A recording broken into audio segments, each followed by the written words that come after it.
Salam damai sejahtera di dalam kasih Allah yang menciptakan langit, bumi, laut, segala isinya, yaitu Allah Abraham, Ishak, dan Yakub. Saudara, perkenalkan nama saya Junaidi Salat. Nama Salat itu adalah nama bapak saya, namanya Muhammad Salat. Dari latar belakang itu saudara pasti tahu latar belakang saya ya. Nah, saya ingin bersaksi bagaimana kalau saat ini saya boleh percaya kepada Isa Al-Masih dan menjadi pengikut Isa Al-Masih yang sering disebut Yesus Kristus.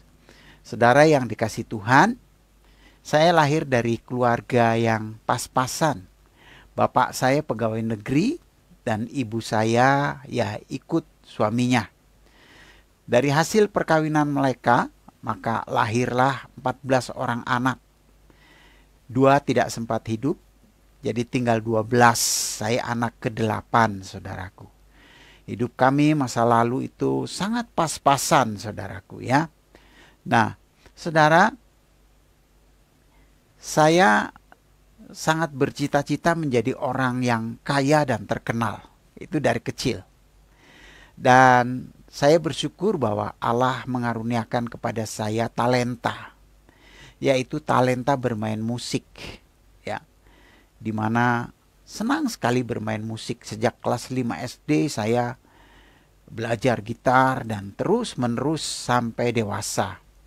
Saudara, pada tahun 68 saya pergi ke Jakarta dari kampung halaman saya, oleh karena bapak saya tidak sanggup menyekolahkan saya sampai SMU, sementara saya ingin terus lanjut.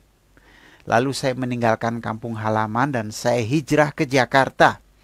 Dan saya berhasrat di Jakarta ini saya bisa bekerja sambil meneruskan sekolah sampai tamat SMU. Itulah cita-cita saya, saudara. Tetapi pada tahun 68 saya bermodalkan ijazah SMP. Saya pergi ke Jakarta merantau. Dan saya ikut tinggal dengan kakak saya yang sudah lama di Jakarta. Tetapi kakak saya pun hidupnya susah bersama istrinya. Jadi saya cuma numpang tidur di sana, saudaraku. Ya, saya numpang tidur di ruang tamu, di mana di ruang tamu itu ada semacam bekas jok mobil dan saya tidur di sana, saudara. Saya hanya numpang tinggal saja. Untuk ikut atau nimbrung makan rasanya tidak bisa, karena mereka juga hidup pas-pasan. Maka untuk mengatasi rasa lapar dan keinginan makan, saya pun bekerja serabutan. Salah satu pekerjaan saya adalah saya menjadi tukang parkir liar. Karena ijazah SMP yang saya tawarkan di berbagai perusahaan sudah tidak lagi menerima ijazah SMP, saudara. Minimal waktu itu SMU. Maka saya bekerja sebagai tukang parkir jalanan. Nah, saudara, kadang-kadang saya juga membantu warung Tegal mencuci piringnya supaya saya dapat katakanlah sepiring nasi.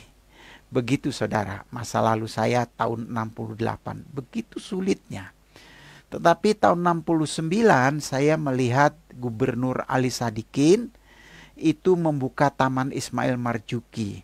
Nah, di Taman Ismail Marzuki itu waktu dibuka ada banyak pertunjukan, ada lenong, ada dangdutan, ada band, ada ondel-ondel macam-macam. Dan itu gratis, semua orang boleh menonton. Karena itu pembukaan, saudara. Lalu saya berpikir, wah ini rupanya kantor baru, boleh juga ini saya besok melamar ke tempat ini. Esoknya saya ajukan lamaran dengan modal ijazah SMP. Tahu-tahu saudaraku, 10 hari kemudian saya dipanggil dan diwawancara, saudaraku. Lalu yang mewawancara saya bertanya, selama ini bekerja di mana? Saya bilang saya belum bekerja di mana-mana, Pak. Lalu untuk kehidupan sehari-hari, kebutuhan hidup sehari-hari bagaimana? Ya saya tukang parkir liar, Pak. Ya dapat sedikit-sedikit untuk makan. Oh begitu. Ya, kalau begitu Anda kami terima. Wah, senang sekali saudaraku. Saya pikir jadi apa? Lalu saya tanya, diterima jadi apa, Pak? Jadi tukang parkir. Di sini kurang tukang parkir. Oh, boleh juga lah, Pak, gitu. Nah, mulai besok masuk jam 8 sampai jam 2 siang. Nanti ganti shift. Sejak itu saya jadi tukang parkir di Taman Ismail Marzuki, saudaraku. Ya. Nah, dari gaji yang saya dapatkan di Taman Ismail Marzuki itu, saya irit-irit untuk mulai sekolah. Dan saya mulai sekolah dan saya bilang kepada koordinator tukang parkir namanya Pak Lukman, saya bilang, Pak, bisa nggak kasih saya dispensasi? Apa katanya? Saya tolong dikasih shift pagi saja, jam 8 sampai jam 2. Lah, memang kenapa katanya? Ya saya mau sekolah lagi Pak, jam 4 gitu. Oh begitu ya, boleh boleh. Kalau begitu mulai sekarang kamu bekerja jam 8 sampai jam 2 saja ya. Iya Pak, nanti eh, jam 4-nya saya mau sekolah. Dan sejak itu saya sekolah ya. Dan saya sekolahnya itu waktu itu di daerah Diponegoro situ saudara. Di rumah sakit Singkarulus. Ya, daerah Singkarulus itu. Nah, saya tinggal di Rawasari. Setiap hari saya jalan kaki ke Taman Ismail Marzuki selama 3 tahun. Dari Taman Ismail Marzuki jam 4 saya masuk sekolah. Nah, sekolahan saya itu sekarang sudah dibeli sama Singkarulus menjadi kamar mayat. Itu bertepatan saya tamat SMU tahun 72. Lalu sekolahan itu dibeli sama Singkarulus, saudaraku ya. Dibeli sama Singkarulus untuk dijadikan kamar mayat sampai sekarang. Nah saudara, tahun 72 saya tamat, saya bawa ijazah SMU. Dan entah bagaimana, tiba-tiba ada yang nawarin saya main film saudaraku. Dan orang itu adalah Bapak Tami Effendi, Bapak Temi Effendi, suami dari Ibu Rahayu Effendi. Di mana Ibu Rahayu sudah kontrak untuk main film, tetapi peran utamanya belum dapat. Dan peran utamanya adalah seorang remaja, begitu saudara ya. Seorang remaja yang broken home, begitulah. Dan akhirnya saya ditawarkan. Dan lalu saya dites, waktu dites itu banyak pemuda-pemuda remaja yang seusia saya. Saya tidak pernah mimpi jadi pemain film.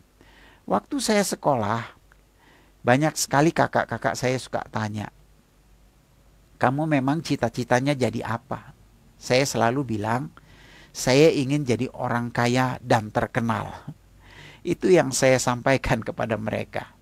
Ya, pokoknya saya asal jawab aja. Karena apa? Mungkin karena saya bosan miskin, saudara. Dari kecil sampai tamat SMU masih miskin, terus sulit sekali hidup itu saudaraku. Nah saudaraku, ketika dites untuk main film, ternyata dari semua pemuda dan remaja, sayalah yang diterima, langsung dapat peran utama. Itu tahun 72. Dan film itu adalah film Aku Tak Berdosa, saudara. Padahal dosa saya ini banyak, saudara. Lalu saya mulai dikenal di dunia film. Dari film ke film, dari film ke film. Dan saya bersyukur tahun 77 saya mengalami keberuntungan yang luar biasa. Pertama tahun 77 saya main film Ali Topan Anak Jalanan. Saya percaya saudara semua sudah tahu film itu ya. Karena film itu menjadi sangat terkenal. Lalu tahun 77 saya kerjasama sama Chrisye menelurkan album Chrisye Rahardi yang pertama yaitu Sabda Alam. Lalu yang ketiga saya kerjasama sama Guru Soekarno Putra membuat Suara Mahardika. Dan Suara Mahardika itu juga menjadi sangat terkenal. Ya, digandrungi pemuda-pemuda, ya, pemuda-pemudi remaja. Lalu yang keempat saya ikut Lomba Cipta Lagu Remaja se-Jabotabek dan saya juara 1. Sejak itu nama saya terkenal dan uangnya jadi banyak saudara. Saya tidak perlu lagi cari uang tapi uang cari saya. Ditawarin macam-macam untuk iklan, untuk ini, untuk itu macam-macam. dan masih muda, masih lajang, namanya terkenal, uangnya banyak, tidak perlu lagi cari wanita, tetapi wanitalah yang mencari saya. Nah, saudaraku, saya menjadi orang kaya sejak saat itu, saudaraku. Ya, masih lajang, uangnya banyak, banyak berfoya-foya, begitu saudaraku.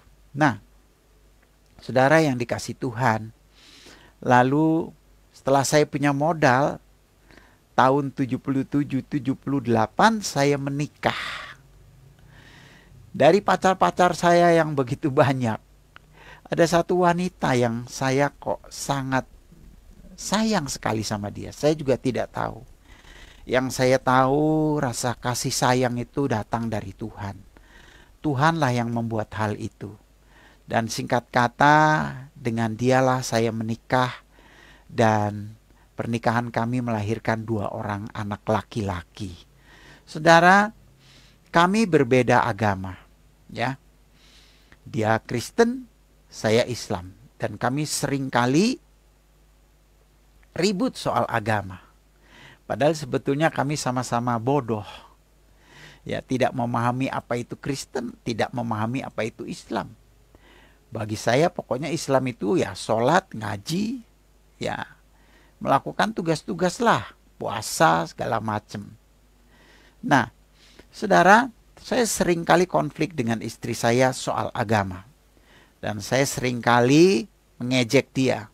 Bagaimana kamu bisa punya Allah, Allahnya 3, ada Bapaknya, ada Anak, ada Roh Kudus. Tapi istri saya tidak pernah menjawab. Bahkan dia seringkali marah, saudaraku. Saya didiamkan sama dia karena saya bertanya hal-hal seperti itu, saudaraku. Nah, saudaraku yang dikasih Tuhan, tepat tahun 80, saya berjumpa dengan Isa Al-Masih. Peristiwanya begini, saudara. Jam 2 malam rumah saya digedor orang. Lalu saya terkejut dan saya bangun. Sambil marah dalam hati karena orang yang menggedor ini saya anggap mengganggu tidur saya, saudaraku. Lalu saya buka pintu dan ternyata tidak ada orang. Wah, saya pikir ini ada yang jahil barangkali ini, ya. Lalu saya duduk di sofa sambil ngelamun. Apa iya tadi digedor pintunya, tapi benar kok, saya sampai kaget, sampai terbangun begitu, saudaraku. Sedang saya melamun seperti itu, tiba-tiba saya mendapatkan pendengaran. Pendengarannya begini, saudara. Carilah kebenaran, kamu akan diselamatkan. Waktu itu saya marah karena saya merasa dirinya benar. Sebab saya bertumpu kepada surat Ali Imran 19 yang berkata, Inna dina indallahi Islam. Agama yang diridhoi Allah adalah Islam. Di luar Islam tidak diridhoi Allah. Artinya kafir, begitu saudaraku. Nah, lalu saya marah dan saya pergi tidur. Ajaibnya besok pagi saya bangun, suara itu terus berkumandang di hati saya. Seperti menggedor-gedor. Bahkan setiap waktu suara itu berkumandang di hati saya. Itu membuat saya mulai mencari kebenaran. Apa itu kebenaran? Nah, saya tidak tahu caranya, saudaraku. Caranya adalah saya kalau berjumpa dengan teman saya yang beragama Hindu, maka saya bertanya dengan singkat, Hindu itu asalnya dari mana? Ya, pemimpinnya siapa? Nanti kalau mati bagaimana? Ya. Ke sorganya bagaimana, begitu juga kalau saya ketemu orang Buddha, begitu juga kalau saya ketemu orang Katolik, begitu juga saya ketemu orang Kristen. Tapi satu kali saya berjumpa dengan teman saya orang Kristen. Waktu saya bertanya tentang kekristenan, dia bilang begini, sudah lebih baik kamu baca Alkitab saja, di sana lebih komplit. Nanti kalau saya jawab, bisa salah saya jawabnya karena saya bukan pendeta, katanya begitu, saudara. Singkat kata, saya mulai mencari Alkitab dan saya membaca. Ketika saya membaca, dari mulai perjanjian lama, entah bagaimana ketika saya buka Alkitab itu, yang terbuka itu Kejadian 39, kisah tentang Yusuf, saudaraku. Ya. Nah, bagi saya Nabi Yusuf ini, kalau di Islam itu Yusuf itu disebut Nabi. Nabi Yusuf ini adalah nabi yang menjadi favorit saya. Karena apa? Digambarkan Yusuf ini orangnya ganteng, keren saudaraku. Dan saya ingin seperti dia. Lalu saudaraku yang dikasih Tuhan, waktu saya baca Yusuf dari kejadian itu tentang Yusuf dari lahir sampai mati, saya menangis, hati saya tersentuh. Kok cerita Yusuf versi Alkitab bagus sekali ya? Lalu saya baca juga Musa, saya baca juga Daud, saya baca yang lain-lain saudaraku. Dan akhirnya saya membaca Injil. Ya, dari Matius sampai Yohanes, cerita tentang Yesus atau Al-Masih. Dan waktu saya membaca Injil, kisah tentang Yesus, saya agak bingung. Kenapa Yesus ini berdoa? Kalau dia Tuhan kok berdoa? Lalu Tuhan ini berdoa sama Tuhan mana lagi? Lalu saya baca juga di dalam Injil Matius pasalnya yang ke-27 ayat 46, di mana sebelum Yesus mati dia berkata, Eli, Eli lama sabachthani. Allahku, Allahku, mengapa engkau tinggalkan aku? Loh, dia kan Allah. Masa ada Allah yang meninggalkan dia? Lalu Allah yang mana lagi? Begitu kata saya, saudaraku. Nah, tetapi hati saya tertarik dengan perjanjian lama. Cerita tentang nabi-nabinya itu ya, karena ada kesamaan nabi-nabinya ya, ada Musa, ada Yusuf, ada ya di kitab saya yang lama juga ada. Tetapi saya lebih tertarik karena ceritanya itu berurut, enak dari lahir sampai mati. Nah, saudaraku yang dikasih Tuhan, karena saya tertarik, maka saya mulai masuk gereja.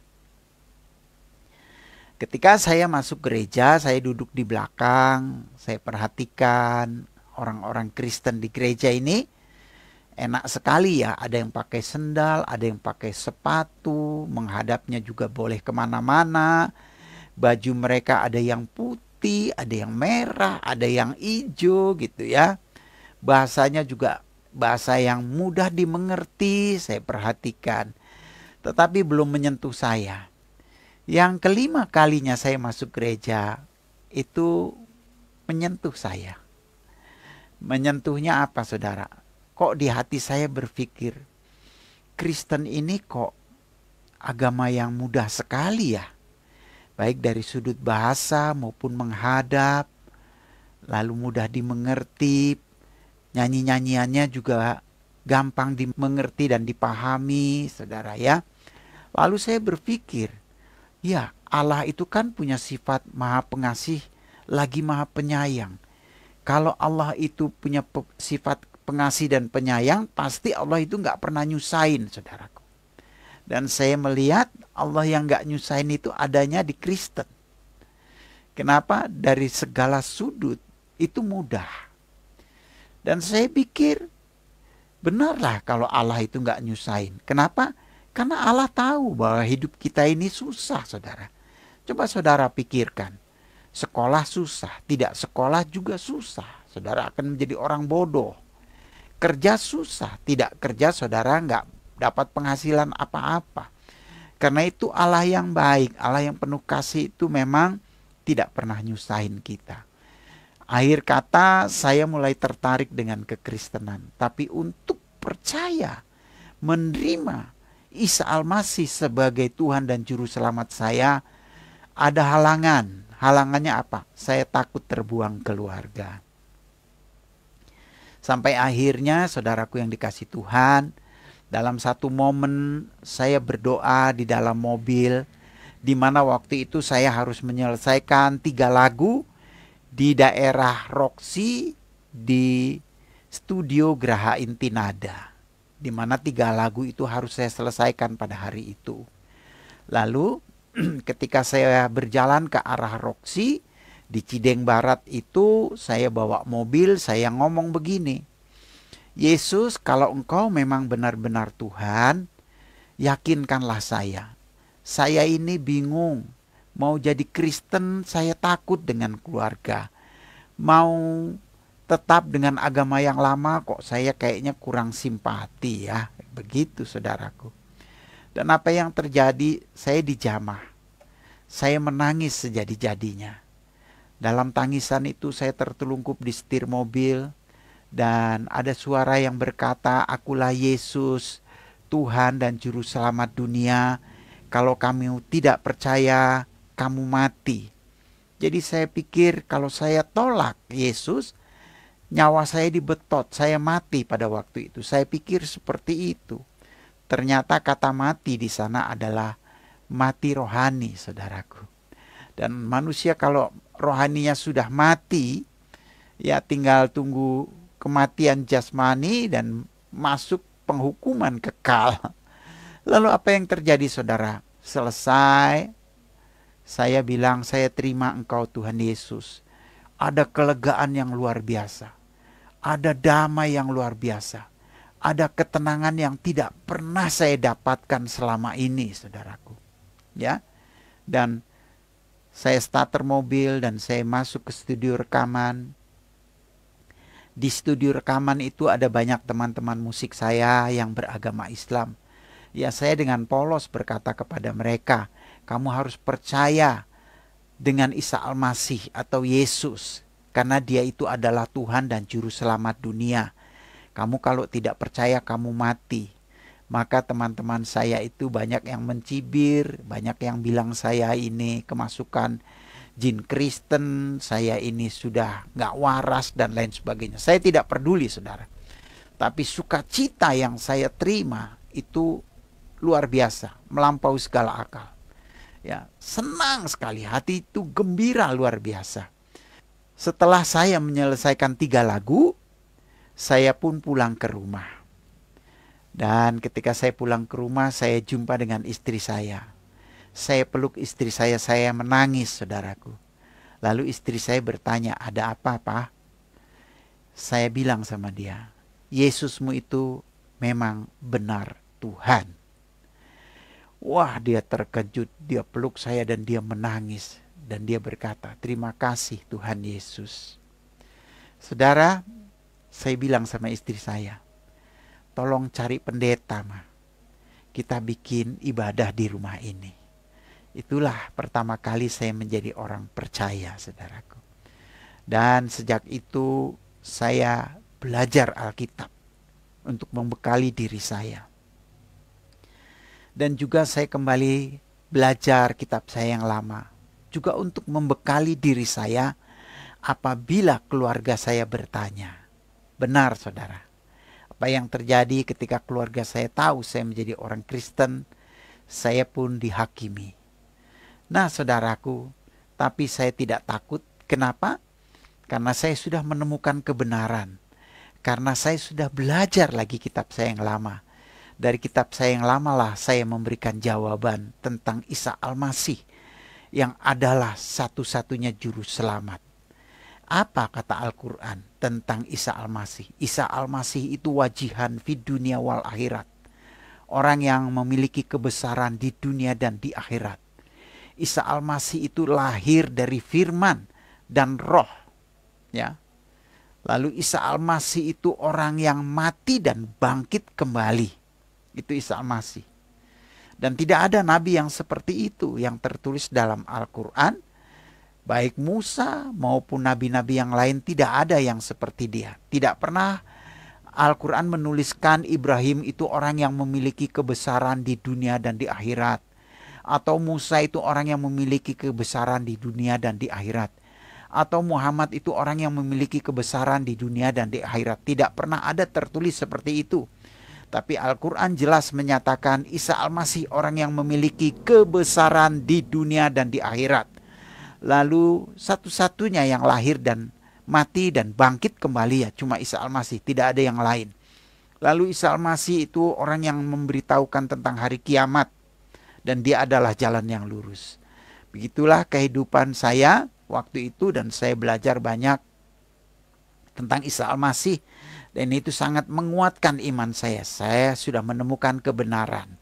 Sejak itu saya boleh melayani Tuhan dan saya ingin berbagi kepada banyak orang, ya. Mohon maaf saya tidak menjelekkan satu agama, tapi saya share kepada saudara tentang kesaksian hidup saya Dan setiap manusia punya hak untuk memilih, baik memilih pemimpin, memilih istri, bahkan memilih kepercayaan. Setiap orang memiliki hak, ya. Kalau dia merasa itu yang benar, ya silahkan pilih. Memang ada risikonya. Karena Yesus sudah berkata, kamu akan dibenci banyak orang karena namaku tanpa alasan. Salah satu yang membenci saya adalah keluarga saya sendiri. Tapi tidak apa-apa, karena sekarang saya memiliki jaminan keselamatan. Lewat Isa Al-Masih yang berkata, akulah jalan dan kebenaran dan hidup. Tidak ada seorang pun dapat datang kepada Bapa tanpa melalui aku. Bahkan Isa Al-Masih berkata, dan aku memberikan hidup yang kekal kepada mereka dan mereka pasti tidak akan binasa. Isa Al-Masih datang ke dunia tidak membawa agama, tetapi dia menawarkan hidup kekal. Oleh sebab itu, mari saudara belajar dan terimalah dia, sehingga saudara tidak mengalami kematian kekal yang bakalnya masuk neraka. Demikian kesaksian saya. Tuhan yang menjadikan langit, bumi, laut, segala isinya, memberkati kita semua yang percaya kepadanya. Amin.